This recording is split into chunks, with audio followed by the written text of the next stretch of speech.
Hello friends, स्वागत है आपका आज के इस नए वीडियो में। आज के इस वीडियो में हम लोग मॉडर्न हिस्ट्री आधुनिक भारत के इतिहास के 5वां चैप्टर के जितने भी ऑब्जेक्टिव है उन सबको हम लोग डिस्कशन करेंगे। इसके पहले वाले वीडियो में हम लोग 4 चैप्टर के जितने भी ऑब्जेक्टिव है उन सबको टॉपिक वाइज जो है हम लोग डिस्कशन कर चुके हैं। और आज जो है 5वां चैप्टर के जितने भी ऑब्जेक्टिव क्वेश्चन है उसको हम लोग डिस्कशन करेंगे। और ये 5वां चैप्टर है भारत में ब्रिटिश राज्य का आर्थिक प्रभाव। इसके पहले 4 जो चैप्टर है उन सब के जितने भी ऑब्जेक्टिव क्वेश्चन हैं उन सबको हम लोग डिस्कशन कर चुके हैं। और ये जो डिस्कशन हम लोग कर रहे हैं वो आपका जो बुक है एस के पांडे, जिसका आधुनिक भारत का बुक है, उससे हम लोग ये ऑब्जेक्टिव क्वेश्चन डिस्कशन कर रहे हैं। और ये जो है हम लोग का जो बीपीएससी 7वां चरण शिक्षक बहाली आने वाला है उसके लिए बहुत ही ज़्यादा इम्पोर्टेंट है, जहाँ जो आपका आधुनिक भारत से लगभग 20 से 25 क्वेश्चन पूछा जाएगा। या फिर किसी भी कॉम्पिटिटिव एग्जाम या फिर आपका बीपीएससी हो या फिर एसएससी हो, यहाँ से जो है आधुनिक भारत से क्वेश्चन पूछा जाता है। तो अगर आप इससे पहले का वीडियो नहीं देखें तो उसे चैप्टर वाइज जो है हम लोग ऑब्जेक्टिव क्वेश्चन का डिस्कशन कर रहे हैं, उसे ज़रूर देखें। उसके बाद जो है हम लोग जो है आधुनिक भारत के टोटल जो है जितने भी चैप्टर है उन सब के सभी ऑब्जेक्टिव को एक एक करके डिस्कशन करेंगे। तो आइए आज का जो हम लोग का चैप्टर है वो है भारत में ब्रिटिश राज्य का आर्थिक प्रभाव। उससे जो है लगभग हम लोग का टोटल 60 ऑब्जेक्टिव क्वेश्चन है, उन सबको हम लोग डिस्कशन करेंगे और समझेंगे कि किस प्रकार से जो है यहाँ से क्वेश्चन पूछा जाता है। तो आइए बिना देर के हुए शुरू करते हैं। सबसे पहला क्वेश्चन ये है आपका, ब्रिटिश शासन का भारत के औद्योगिकरण पर क्या प्रभाव पड़ा था। ठीक है, तो अनुद्योगीकरण की ओर ले गया था। ब्रिटिश शासन का भारत के औद्योगिकरण पर क्या प्रभाव पड़ा था, तो अनुद्योगीकरण की ओर जो है ले गया था। तो ऑप्शन नंबर 1 ए हो गया। क्वेश्चन नंबर 2 है, निकासी की प्रक्रिया प्रारंभ हुई थी। कब से प्रारंभ हुई थी, तो प्लासी के युद्ध से जो है निकासी की प्रक्रिया प्रारंभ हो गई थी। क्वेश्चन नंबर 3 है, भारत में रेल प्रारंभ करने का कंपनी का मुख्य उद्देश्य क्या था। तो यह था भारत में कंपनी के वित्तीय हितों को सुरक्षित करना इसका मुख्य उद्देश्य था।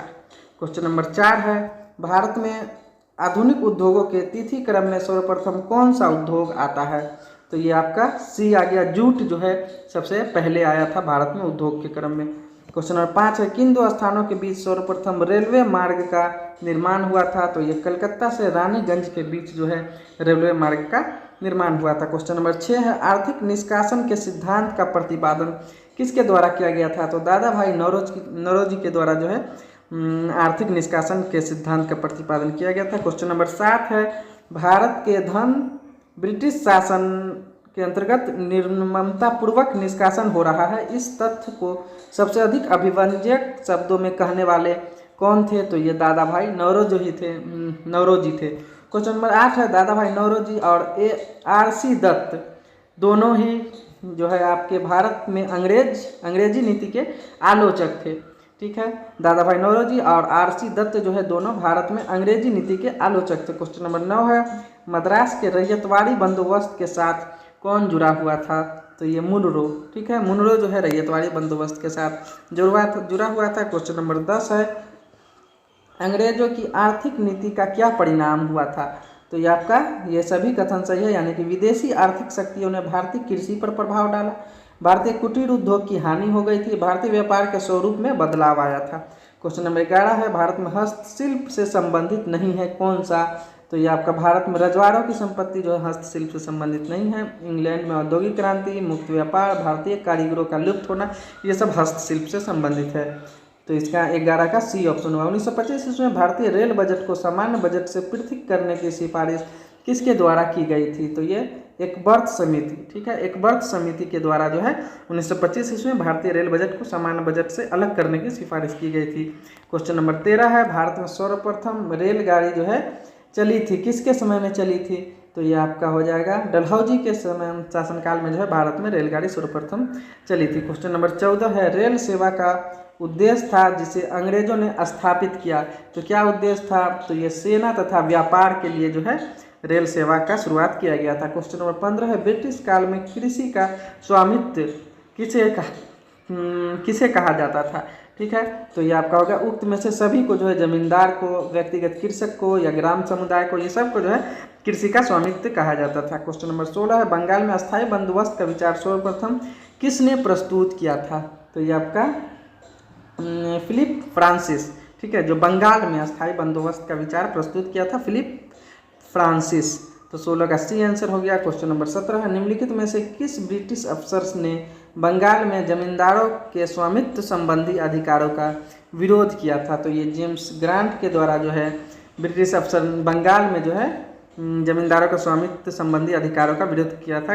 कौन? James grant.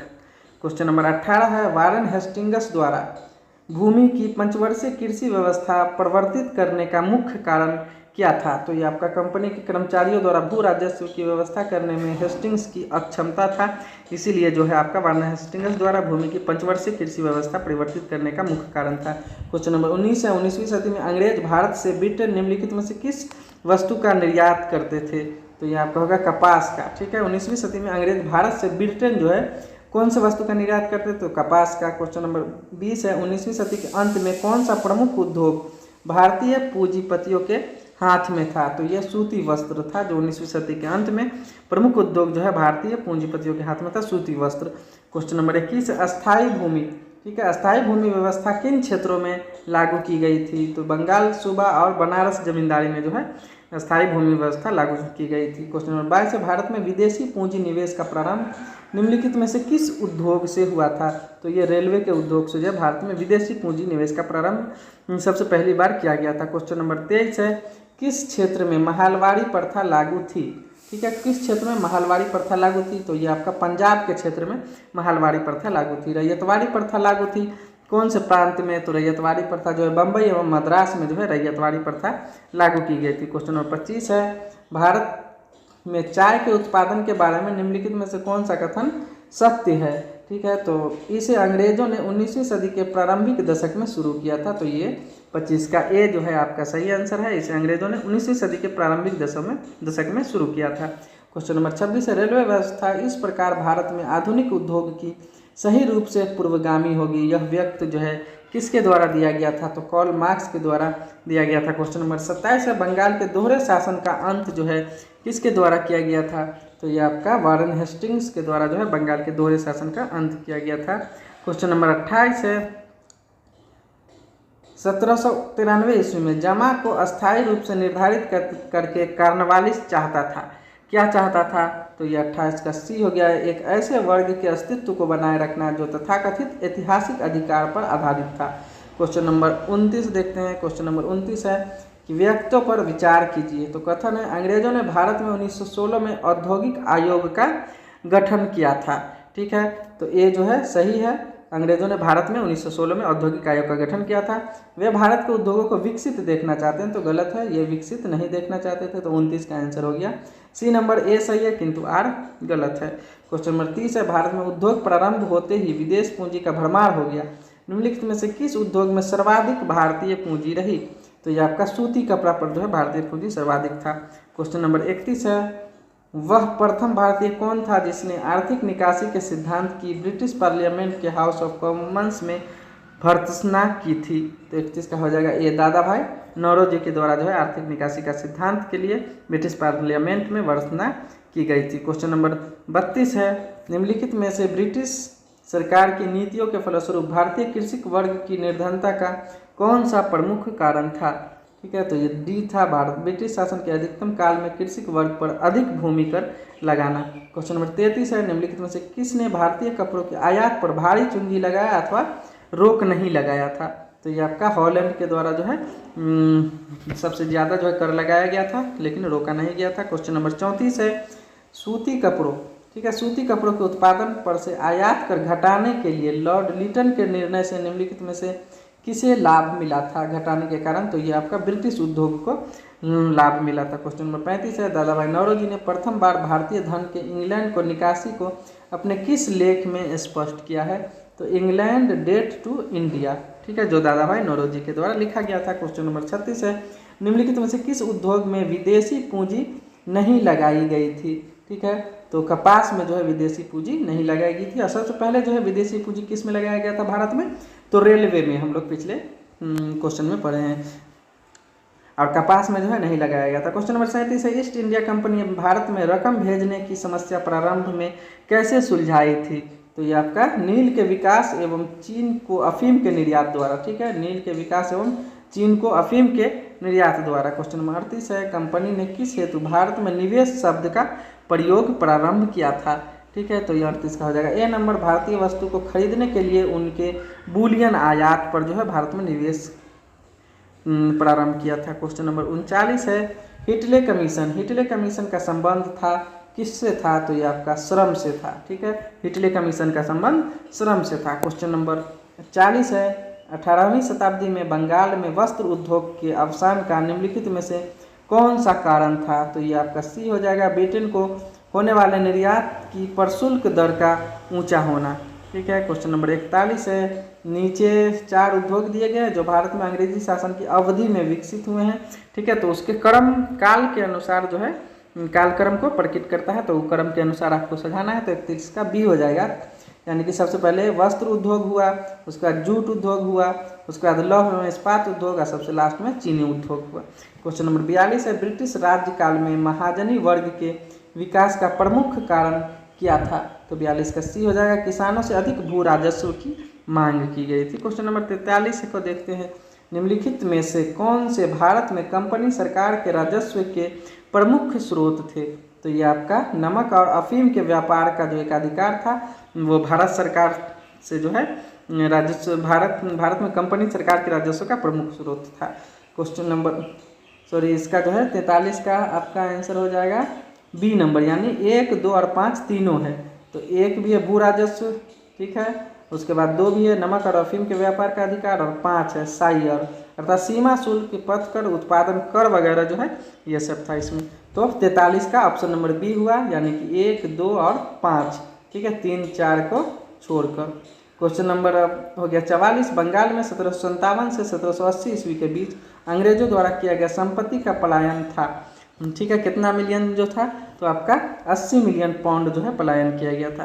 क्वेश्चन नंबर 45 है, सरकारी साख सुझाव किसने दिया था, सरकारी साख सुझाव जो है आपका फ्रेडरिक निकलसन के द्वारा दिया गया था। क्वेश्चन नंबर 46 है, प्रथम वाणिज्यिक बैंक कहाँ था, ठीक है, कहाँ खोला गया था, तो आपका कलकत्ता में जो है प्रथम वाणिज्यिक बैंक खोला गया था।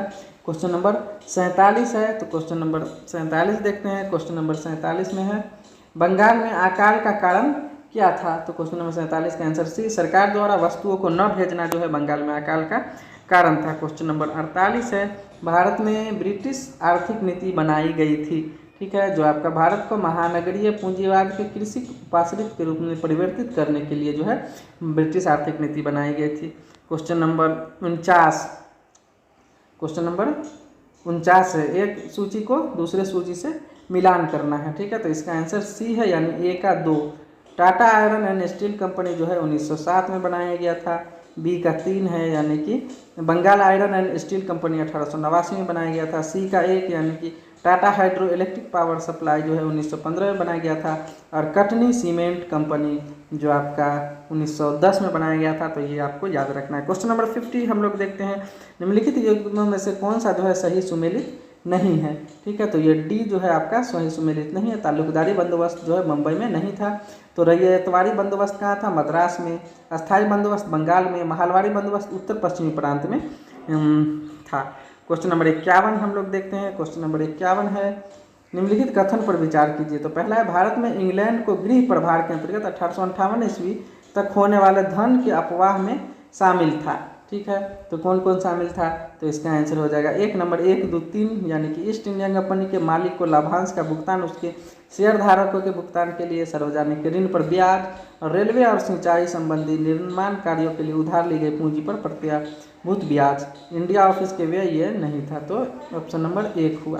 क्वेश्चन नंबर 52 है, अस्थायी बंदोबस्त के अधीन जमा किए गए भू राजस्व में जमींदारों का अंश जो है कितना था, ठीक है, तो 52 का आंसर हो गया सी, 1/11 था। अस्थायी बंदोबस्त के अधीन जमा किए गए भू राजस्व में जमींदारों का अंश क्या था, तो 1/11 था। क्वेश्चन नंबर 53 है, विदेशी पूंजीपति भारतीय उद्योग की ओर विभिन्न कारणों से आकर्षित हुए थे, निम्नलिखित में से कौन सा एक कारण उनमें से एक नहीं था, तो 53 का हो जाएगा सी नंबर। भारतीय पूंजीपति वर्ग काफ़ी विकसित था, ऐसा नहीं है, परंतु प्रतिस्पर्धा करने में असमर्थ था, तो भारतीय पूंजीपति जो है काफ़ी विकसित नहीं था, और ये तीनों जो है आपका सही है, तो ये वाला गलत हुआ, यानी कि पूछ रहा है कि कौन नहीं था, तो आपका आंसर नंबर सी जो है आंसर सही हुआ। क्वेश्चन नंबर 54 है, आपदा का महासागर कहलाने वाला 19वीं शताब्दी का अकाल था।